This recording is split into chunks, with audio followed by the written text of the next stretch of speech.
नेपाल दर्पणमा साथी भोजेन्द्र बस्नेतसँगै मदन पौड्यालको नमस्कार। नेपाल दर्पण उज्यालो रेडियो नेटवर्क काठमाडौँमा 90 मेगाहर्जसँगै देशभरिका विभिन्न एफएम स्टेशनहरूबाट तथा मोबाइल एप्लिकेसन र अनलाइनबाट संसारभर एकसाथ प्रसारण भइरहेको छ। नेपाल दर्पण सुरु गरौँ मुख्य खबरका शीर्षकहरूबाट। बाढी पहिरोमा परि ज्यान गुमाउनेको संख्या 111 पुग्यो। 37 जना बेपत्ता। 3वटा प्रदेशमा मात्रै 7 अर्ब 22 करोड बराबरको धानबालीमा क्षति पुगेको प्रारम्भिक विवरण। बाढी तथा डुबान प्रभावित क्षेत्रमा कोरोनासँगै सरुवा रोगको जोखिम, सावधानी अपनाउन विज्ञको सुझाव। व्यक्तिगत सरसफाइ तथा दूरी सक्दो काम हुने व्यवस्था मिलाउनु पर्यो। अर्को सबैभन्दा महत्त्वपूर्ण कुरा पानीलाई निर्मलीकरण गरेर दिनुपर्ने हुन्छ। जयनगर कुर्थाको विस्तारित रेलमार्ग नेपाललाई हस्तान्तरण, रेल सञ्चालनको अझै टुङ्गो छैन। उइगुर समुदायको मानवाधिकार रक्षा गर्न चीनसँग 43 देशको संयुक्त आग्रह, जबरजस्ती बेपत्ता पार्ने र यातना दिने जस्ता गतिविधि गरिरहेको आरोप। र 23 वर्ष मुनिको नेपाली टोली मैत्रीपूर्ण फुटबलमा इन्डोनेसियासँग पराजित। भारत र इङ्ल्यान्ड बीचको स्थगित 5औं टेस्ट आउँदो वर्षको जुलाईमा हुने। उज्यालो रेडियो नेटवर्कबाट प्रसारण भइरहेको नेपाल दर्पणमा अब सुनौं पूरा खबर। देशका विभिन्न ठाउँमा आएको बाढी पहिरो र डुबानमा परि ज्यान गुमाउनेको संख्या 111 जना पुगेको छ। आज दिउँसोसम्म 111 जनाको ज्यान गएको विवरण प्राप्त भएको प्रहरीको तथ्याङ्क छ। बाढी पहिरोमा परि प्रदेश 1मा 65 जना, सुदूरपश्चिममा 32 जना, कर्णालीमा 7 जना, लुम्बिनी प्रदेशमा 4 जना, गण्डकीमा 2 जना र बागमती प्रदेशमा 1 जनाको ज्यान गएको हो। बाढी पहिरोमा परि 37 जना बेपत्ता छन्। सुदूरपश्चिममा 23 जना, प्रदेश 1मा 11 जना, प्रदेश 2, लुम्बिनी र कर्णालीमा 1-1 जना गरी बेपत्ता रहेका र उनीहरूको खोजी भइरहेको प्रहरीले जनाएको छ। प्रदेश 1मा 21 जना, सुदूरपश्चिम प्रदेशमा 17 जना र कर्णाली प्रदेशमा 4 जना गरी 42 जना घाइते भएका छन्। घाइतेहरूको उपचार भइरहेको छ। बाढीका कारण 2232 वटा घर डुबानमा परेका छन्। शनिबार रातिदेखिको वर्षाका कारण 1188 वटा घर परिवार विस्थापित भएका प्रहरीको तथ्याङ्क छ। यसैबीच बेमौसमी वर्षाका कारण 3वटा प्रदेशमा 2,58,000 मेट्रिक टन धानमा क्षति भएको छ। झण्डै 7 अर्ब 22 करोड रुपियाँ बराबरको धानबाली नष्ट भएको कृषि तथा पशुपन्छी विकास मन्त्रालयले जनाएको छ। सुदूरपश्चिम, लुम्बिनी र प्रदेश 1बाट प्राप्त प्रारम्भिक विवरणमा 67,919 हेक्टर क्षेत्रफलमा लगाइएको धानबालीमा क्षति पुगेको छ। वर्षाका कारण 1,98,521 हेक्टर क्षेत्रफलमा लगाएको धानलाई असर मात्रै पुर्याएको कृषि मन्त्रालयका प्रवक्ता प्रकाश कुमार सञ्जेलले बताउनुभयो। उहाँका अनुसार यो प्रारम्भिक अनुमान मात्रै हो। लुम्बिनीका बर्दिया, कपिलवस्तु, बाँके र रूपन्देहीमा क्षति धेरै भएको छ। लुम्बिनीमा 42,427 हेक्टरमा लगाइएको धानमा क्षति पुगेको छ। लुम्बिनीमा मात्रै 4 अर्ब 51 करोड रुपियाँ भन्दा धेरैको 1,61,223 मेट्रिक टन धानमा क्षति पुगेको छ। सुदूरपश्चिमका कैलाली र कञ्चनपुरमा वर्षाले धेरै असर पारेको विवरण प्राप्त भएको मन्त्रालयले जनाएको छ। यस्तै प्रदेश 1को झापा, सुनसरी र मोरङमा धेरै असर छ। 7वटै प्रदेशमा असर पुगेको र विवरण सङ्कलनकै क्रममा रहेको प्रवक्ता सञ्जिलले बताउनुभयो। पूर्वदेखि पश्चिमसम्म नै वर्षाले क्षति गरेको छ। नेपालको कुल गृहस्थ उत्पादनमा धानको योगदान झण्डै 5% रहेको छ। धानबालीमा भएको क्षतिले राष्ट्रिय अर्थतन्त्रमा नै ठूलो असर पार्ने कृषि विज्ञहरूले बताउँदै आएका छन्। यो वर्षको अक्टोबर महिनामा सन् 2009 पछिका अक्टोबर महिनामध्ये सबैभन्दा धेरै वर्षा भएको जल तथा मौसम विज्ञान विभागको तथ्याङ्कले देखाएको छ। नेपालमा 66 मिलिमिटर पानी पर्नुलाई सरदर वर्षा मान्ने गरिएको छ। काठमाडौँमा मात्रै यो महिनामा 67.2 मिलिमिटर पानी परेको मौसमविद प्रतिभा मानन्दरले जानकारी दिनुभयो। उहाँका अनुसार यो वर्ष हिउँदमा पनि औसतभन्दा बढी पानी पर्ने सम्भावना देखिएको छ। प्रदेश नम्बर 1, 2, बागमती र लुम्बिनी प्रदेशका तराईका जिल्लामा अक्टोबर, नोभेम्बर र डिसेम्बरमा सरदरभन्दा बढी वर्षा हुने प्रारम्भिक अनुमान छ। आज राति प्रदेश 1, बागमती र गण्डकी प्रदेशका केही ठाउँमा र बाँकी प्रदेशका 1-2 ठाउँमा हल्का पानी पर्ने सम्भावना छ। यो क्रम भोलि पनि यस्तै रहने भएकाले खेतीबालीका काम गर्दा आवश्यक सावधानी अपनाउन मौसमविदको आग्रह छ। प्रधानमन्त्री शेरबहादुर देउवाले बाढी र पहिरोले पूर्व र पश्चिममा धेरै ठूलो क्षति पुर्याएकोले अल्पकालीन र दीर्घकालीन राहत तथा पुनर्निर्माणको योजनाहरू ल्याउने आश्वासन दिनुभएको छ। प्रभावितका लागि सरकारले आकस्मिक राहत ल्याइसकेको भन्दै उहाँले थप क्षतिको विवरण सङ्कलन गरेर थप राहतका कार्यक्रम ल्याउने पनि बताउनुभयो। बाढी र पहिरोले पुर्याएको क्षतिको अवलोकन गर्न सुदूरपश्चिम पुग्नुभएका प्रधानमन्त्री देउवाले धनगढीमा भएको पत्रकार सम्मेलनमा महाकाली नदीले पुर्याएको क्षतिका सम्बन्धमा भारतसँग कुरा भइरहेको पनि बताउनु भएको छ। फरक प्रसङ्गमा उहाँले अमेरिकी परियोजना मिलिनियम च्यालेन्ज कर्पोरेसन MCC संसदबाट पारित हुने पनि बताउनुभयो। कर्णाली प्रदेश सरकारले बाढी पहिरोमा परि ज्यान गुमाएका व्यक्तिका परिवारलाई दुर्घटना बिमाबाट 2 लाख रुपैयाँ उपलब्ध गराउने भएको छ। प्रदेश विपद व्यवस्थापन परिषदको आज बसेको बैठकले दुर्घटना बिमाबाट तत्काल 2 लाख रुपैयाँ उपलब्ध गराउने निर्णय गरेको हो। प्रदेश सरकारले प्रदेशका नागरिकको सामूहिक विपद दुर्घटना बिमा गरेको छ। प्रदेश सरकारका प्रवक्ता एवं आन्तरिक मामिला तथा कानून मन्त्री सीता कुमारी नेपालीले राहत स्वरूप तत्काल बिमाबाट रकम उपलब्ध गराइने जानकारी दिनुभयो। गृहमन्त्री बालकृष्ण खाँडले नेपालको प्राकृतिक विपत्तिको सामना गर्न अन्तर्राष्ट्रिय समुदायलाई पनि सँगै लिएर हिँड्नुपर्ने चुनौती रहेको बताउनु भएको छ। प्रकोप जोखिम न्यूनीकरणका लागि अन्तर्राष्ट्रिय दिवसको अवसरमा काठमाडौँमा भएको कार्यक्रममा गृहमन्त्री खाँडले नेपालले यसअघि सामना नगरेको पृथक खालको प्राकृतिक विपत्ति भोग्नु परेको बताउनुभयो। उहाँले प्राकृतिक विपत्ति तथा जलवायु परिवर्तनका कारण नेपालसँगै छिमेकी देशहरू पनि प्रभावित हुने भन्दै प्राकृतिक विपत्तिको सवाल नेपालको मात्रै नभएको बताउनुभयो। आउँदो मङ्सिर 21 गतेदेखि 23 गतेसम्म काठमाडौँमा नेपालको पुनर्निर्माण सम्बन्धी अन्तर्राष्ट्रिय सम्मेलन हुने भएको छ। राष्ट्रिय पुनर्निर्माण प्राधिकरणले अन्तर्राष्ट्रिय सम्मेलनको आयोजना गर्ने भएको हो। 2072 सालको भूकम्प र त्यसपछिका प्रकम्पबाट पुगेको क्षतिको पुनर्निर्माण तथा पुनर्स्थापनाका धेरैजसो काम बितेका 6 वर्षमा पूरा भएका र बाँकी केही कामको जिम्मेवारी सम्बन्धित निकायलाई हस्तान्तरण भएको प्राधिकरणले जनाएको छ। भूकम्पपछिको पुनर्निर्माण तथा पुनर्स्थापना कार्यमा प्राप्त भएका अनुभव तथा सिकाइले विपदबाट सुरक्षित नेपाल बनाउने राष्ट्रिय लक्ष्य पूरा गर्ने आधार तयार भएको प्राधिकरणका प्रमुख कार्यकारी अधिकृत सुशील गेवालीले बताउनुभयो। नेपालले प्राप्त गरेको अनुभव र सिकाइलाई राष्ट्रिय तथा अन्तर्राष्ट्रिय समुदायमा बाँड्न पुनर्निर्माण सम्बन्धी अन्तर्राष्ट्रिय सम्मेलनको आयोजना गर्न लागेको पनि उहाँले जानकारी दिनुभयो। सम्मेलनमा सहभागी हुनका लागि स्वदेशी तथा विदेशी पाहुना, विषयविज्ञ तथा विभिन्न सङ्घ संस्थाका प्रतिनिधिहरूलाई निमन्त्रणा गरिएको छ। भूकम्प गएको 2 महिनापछि 2072 साल असार 10 गते पुनर्निर्माणका लागि सहयोग जुटाउन काठमाडौँमा अन्तर्राष्ट्रिय सम्मेलनको आयोजना गरिएको थियो। सम्मेलनमा 4 खर्ब 10 अर्ब रुपैयाँको वैदेशिक सहयोगको प्रतिबद्धता प्राप्त भएको थियो। सीधा कुरा प्रश्न विचार यो हो उज्यालो रेडियो नेटवर्क काठमाडौँमा 90 मेगाहर्ज, नेपाल दर्पणमा बाढी तथा डुबान प्रभावित क्षेत्रमा सरुवा रोगको जोखिम बारेको कुराकानीसँगै खबरको सिलसिला बाँकी नै छ, सुन्दै गर्नुहोला। तपाईँ अहिले रेडियो, मोबाइल एप्लिकेसन र अनलाइनबाट प्रसारण भइरहेको उज्यालो रेडियो नेटवर्कको नेपाल दर्पण सुन्दै हुनुहुन्छ। यतिन्जेल हामीले बाढी पहिरोमा परि ज्यान गुमाउनेको संख्या 111 पुग्यो, 37 जना बेपत्ता, 3वटा प्रदेशमा मात्रै 7 अर्ब 22 करोड रुपैयाँ बराबरको धानबालीमा क्षति पुगेको प्रारम्भिक विवरण, पीडितलाई दीर्घकालीन राहत र पुनर्निर्माणको योजना ल्याउने प्रधानमन्त्री देउबाको आश्वासन लगायतका खबर प्रस्तुत गर्यौं। नेपाल दर्पणमा अब बाँकी प्रसङ्ग।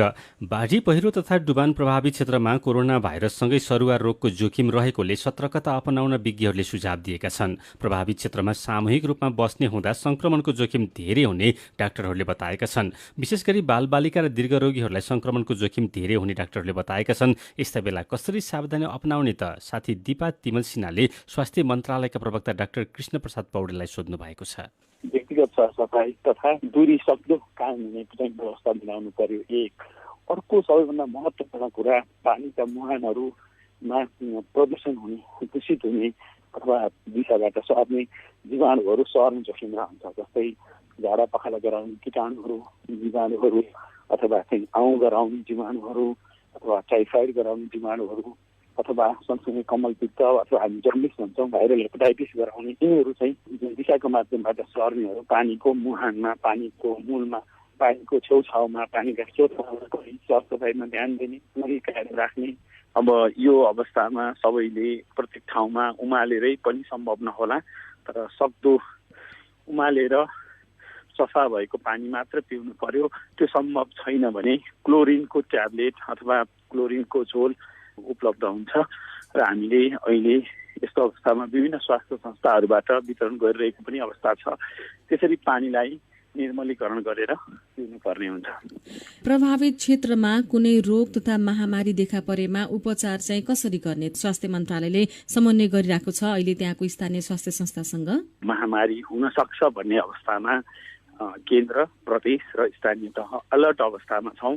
अहिलेसम्म यहाँसँग कुरा गर्दासम्म कहीँ त्यस्तो खालको प्रकोपको सूचना आइसकेको छैन, तर हामी चाहिँ प्रिपेयर्ड भनौँ एक हिसाबले मेन्टल्ली तयार छौँ। सामग्रीहरू पनि तयार अवस्थामा राखेका छौँ, राख्नु आवश्यक पनि छ। यदि कतै सधैँ हुने भन्दा बढी झाडा पखालाका बिरामी, श्वास प्रश्वासका बिरामी अथवा कुनै बिरामीहरू आयो भने चाहिँ हामी early warning and reporting system भन्छौँ। त्यसबाट रिपोर्टिङ हुन्छ हाम्रो सिस्टममा। स्वास्थ्य संस्था भनेको नजिकको हेल्थ पोस्ट, प्राथमिक स्वास्थ्य केन्द्र अथवा जिल्लास्थित अस्पतालमा यस्तो प्रकारको कुनै बिरामीहरूको अत्यधिक सङ्ख्याहरू देखियो भने चाहिँ हाम्रो रिपोर्टिङ सिस्टमले जिल्लाको स्वास्थ्य कार्यालय, त्यसपछि प्रदेशको स्वास्थ्य निर्देशनालय, त्यसै गरी केन्द्रमा हामी इपिडेमियोलोजी तथा रोग नियन्त्रण महाशाखाले समन्वय गर्छौँ। सामग्री आवश्यक छ, जनशक्ति आवश्यक छ भने चाहिँ हामी कोअर्डिनेट गर्छौँ।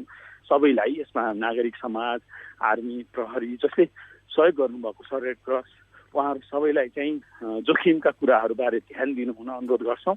र केही समस्याहरू पर्यो, कहीँ स्वास्थ्य सामग्रीको आवश्यकता पर्यो भने हामी जिल्ला, प्रदेश र केन्द्रले समन्वय गरेर चाहिँ उपलब्ध गराउँछौँ। औषधिको अभाव चाहिँ छ कि छैन अहिले प्रभावित बाढी, पहिरो र डुबान भएका क्षेत्रहरूमा? औषधिहरू अहिलेलाई प्रदेशको मेडिकल स्टोरहरूमा यथेष्ट छ भन्ने सूचना हामीलाई प्राप्त छ।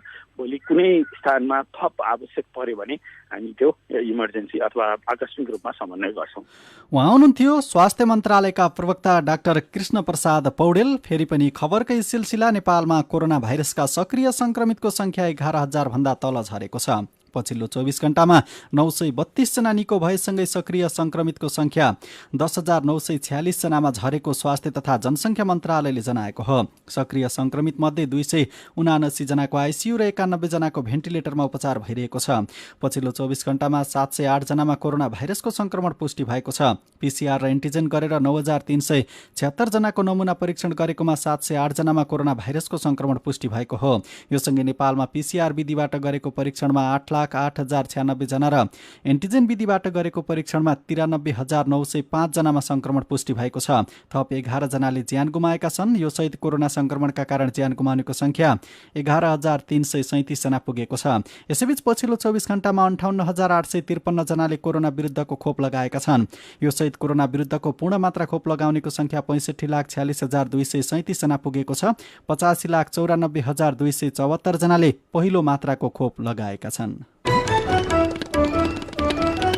भारतले जयनगर कुर्थाको विस्तारित रेलमार्ग नेपाललाई हस्तान्तरण गरेको छ। भारतले सन् 2014 देखि 35 किलोमिटर लामो रेलमार्गको न्यारो गेजलाई ब्रोड गेजमा विस्तार गर्न थालेको थियो। नेपालतर्फको खण्डलाई ब्रोड गेजमा विस्तार गरेर स्पिड टेस्ट पनि गरेपछि भारतले नेपाल रेलवे कम्पनीलाई रेलमार्ग हस्तान्तरण गरेको हो। भारत सरकारको आर्थिक सहयोग अन्तर्गत 8 अर्ब 77 करोड रुपियाँमा निर्माण भएको रेलमार्ग 68.72 किलोमिटर जयनगर बिजलापुर बर्दिवास रेलमार्ग एउटा खण्ड हो। आज एक समारोहका बीच भारतीय राजदूत विनय मोहन क्वात्राले भौतिक पूर्वाधार तथा यातायात मन्त्री रेणु कुमारी यादवलाई रेलमार्ग हस्तान्तरण गर्नुभयो। रेलमार्ग सञ्चालन भएपछि नेपाल र भारत बीच व्यापार वाणिज्य वृद्धिका साथै दुई देश बीचको सम्बन्ध र सम्पर्क अझ सुदृढ हुने अपेक्षा गरिएको हस्तान्तरण समारोहमा मन्त्री यादवले बताउनुभयो। सरकारले 2075 सालको पुसबाट नै जयनगर जनकपुर रुटमा रेल चलाउने घोषणा गरेको थियो, तर विभिन्न प्राविधिक कारण देखाउँदै ढिलाइ हुँदै आएको छ। जयनगर कुर्था रेलमार्ग कहिलेबाट सञ्चालनमा आउँछ भन्ने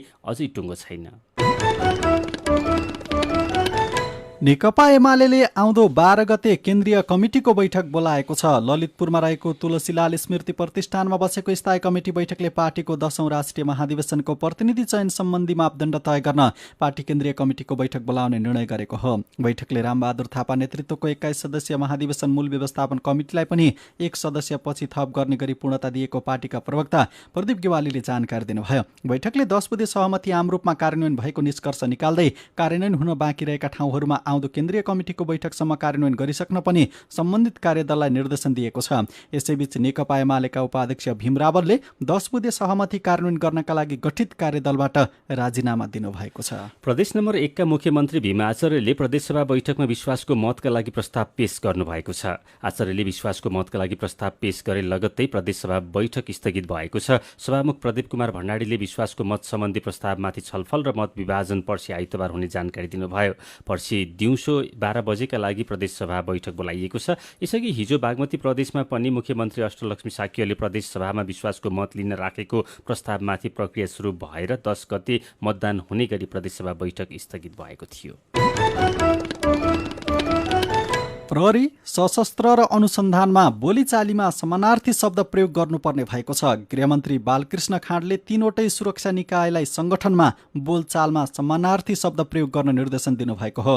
गृहमन्त्रीको निर्देशन अनुसार अबदेखि नेपाल प्रहरी, सशस्त्र प्रहरी र राष्ट्रिय अनुसन्धान विभागमा जुनसुकै तहका कर्मचारीलाई बोलाउँदा समानार्थी शब्द प्रयोग गर्नुपर्ने भएको नेपाल प्रहरीका एआइजी विश्वराज पोखरेलले जानकारी दिनुभयो।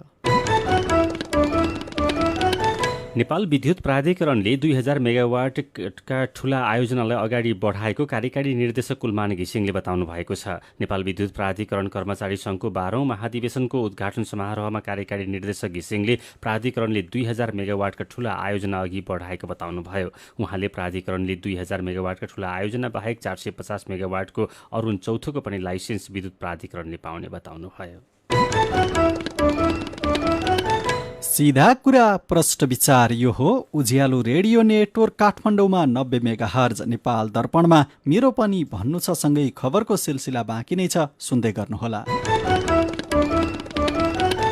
विभिन्न रेडियो स्टेशनबाट मेचीदेखि महाकालीसम्म र मोबाइल एप्लिकेसन तथा अनलाइनबाट संसारभरि एकसाथ प्रसारण भइरहेको नेपाल दर्पणमा तपाईँलाई फेरि स्वागत छ।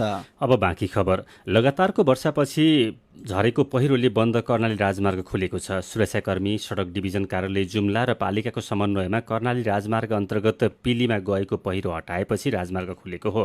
पहिरो हटाउन प्रदेश सशस्त्र प्रहरी कार्यालयबाट हेलिकप्टर मार्फत ड्रिल उपकरण झिकाएर ठूला ढुङ्गा फुटालेर सडक खुलाइएको कालीकोटका प्रमुख जिल्ला अधिकारी कृष्ण प्रसाद आचार्यले बताउनुभयो। सडक खुलेपछि रोकिएका गाडी गन्तव्यतर्फ लागेका छन्। नेपाल वायु सेवा निगमले सुदूरपश्चिमका 3वटा पहाडी जिल्लामा उडान सुरु गर्ने भएको छ। बझाङ, बाजुरा र डोटीमा निगमले कैलालीको धनगढीबाट नियमित रूपमा हवाई सेवा सञ्चालन गर्ने तयारी भएको नेपाल वायु सेवा निगमका महाप्रबन्धक डिम प्रकाश पौडेलले बताउनुभयो। सहुलियत भाडादर कायम गरी हवाई जहाजको उडान गर्ने योजना रहेको वायु सेवा निगमले जनाएको छ। निगमले आइतबारदेखि धनगढी काठमाडौँ पनि उडान गर्ने भएको छ।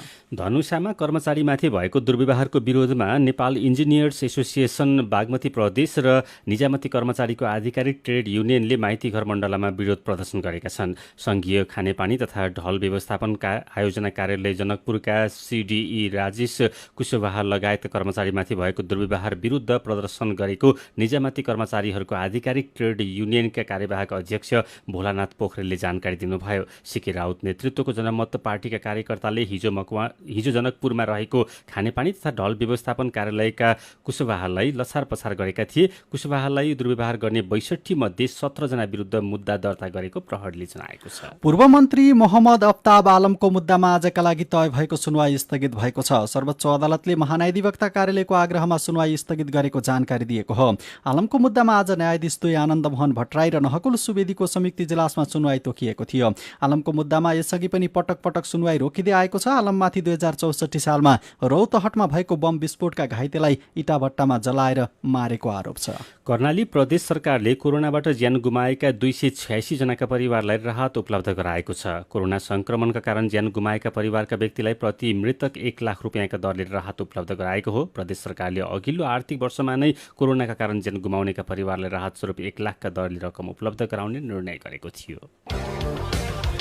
मेरो पनि भन्नु छ।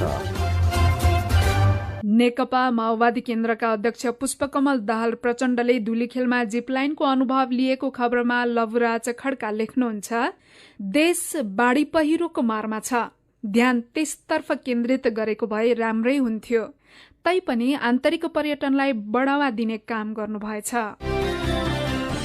रविन्द्र कुँवर लेख्नुहुन्छ, नेताहरू जिपलाइन हेलिकप्टरमा सरर, बाढी पहिरोले नागरिकको बगायो घरबार, विकासको लागि चुनेका नेताले आफैलाई मात्र देख्छ, सोझा सिधा नागरिकको दुःख पीडा खै कसले हेर्छ।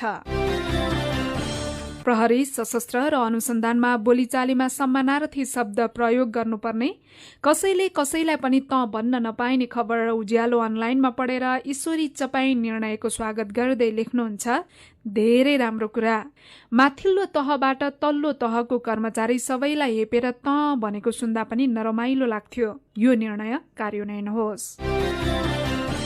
केसी अर्जुन लेख्नुहुन्छ, भद्र व्यवहार भद्र समाजको सूचक हो, सबैले इज्जत दिएर इज्जत लिनु राम्रो कार्य हो। अनि यसै विषयमा अनिल पङ्गेनी रमाइलो पारामा लेख्नुहुन्छ, नभनी त तालिमको सुरुवात नै हुन्न। गोडा फाट भन्ने कि गोडा फाट्नुस् भन्ने नि। विचारका लागि तपाईँलाई धन्यवाद। मेरो पनि भन्नु छ। मेरो पनि भन्नु छ प्रस्तुत गर्दै हुनुहुन्थ्यो साथी सुजता सुनवार। नेपाल दर्पणमा अब एउटा विदेशको खबर। अमेरिका, युरोपियन युनियन लगायतका 43 देशले अल्पसंख्यक मुस्लिम उइगर समुदायको मानवाधिकारको सम्मान गर्न चीनसँग आग्रह गरेका छन्।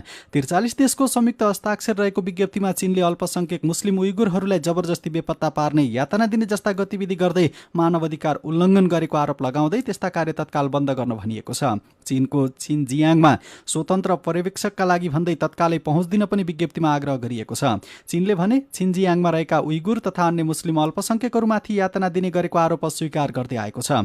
अधिकार कर्मीहरूले छिनजियाङमा 10 लाखभन्दा धेरै मानिसलाई चीन सरकारले शिविरमा कैद गरेको बताउँदै आएका छन्।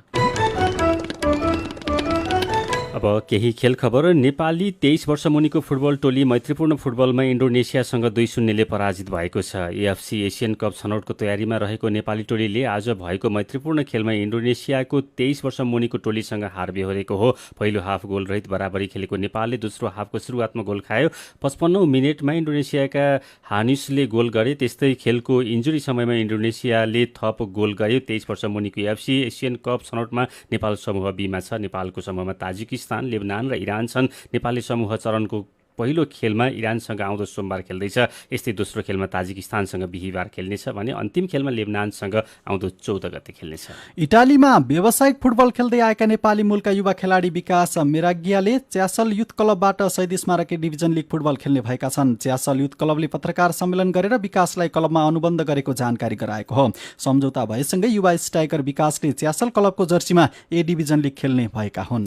भारत र इङ्ल्यान्ड बीच स्थगित 5औं तथा अन्तिम टेस्ट आउँदो वर्षको जुलाईमा हुने भएको छ। England and Wales cricket board ECBले आज खेल जुलाईको 1 देखि 5 सम्म इजबास्टनमा हुने जानकारी गराएको हो। म्यान्चेस्टरमा हुने तय भएको निर्णायक खेल कोरोना महामारीका कारण स्थगित भएको थियो। 5 खेलको टेस्ट श्रृङ्खलामा भारत 2-1ले अघि छ। इङ्ल्यान्डले श्रृङ्खला बराबरी गर्न जित्नुपर्नेछ। र आइसिसी T20 विश्वकपमा नामिबियाले आयरल्यान्डलाई हराएको छ। शारजाहमा भएको खेलमा आयरल्यान्ड 8 विकेटले हराउँदै नामिबिया सुपर 12मा पुगेको हो। 126 रनको लक्ष्य नामिबियाले 9 बल अगावै 2 विकेट गुमाएर भेटायो। नामिबियाका कप्तान गेराहार्ड इरामसले अभिजित 53 रन बनाए। आयरल्यान्डका कार्टिस कापरले 2 विकेट लिए। समूह एमा श्रीलङ्का र नामिबिया तथा समूह बीमा स्कटल्यान्ड र बङ्गलादेश सुपर 12मा प्रवेश गरेका छन्। अहिले शारजाहमा श्रीलङ्का र नेदरल्यान्ड्स खेलिरहेका छन्। टस हारेर पहिला ब्याटिङ गरिरहेको नेदरल्यान्ड्सले ताजा अवस्थामा 7 ओभर 1 बलमा 7 विकेट गुमाएर 40 रन बनाएको छ। श्रीलङ्का सुपर 12मा पुगिसकेको छ भने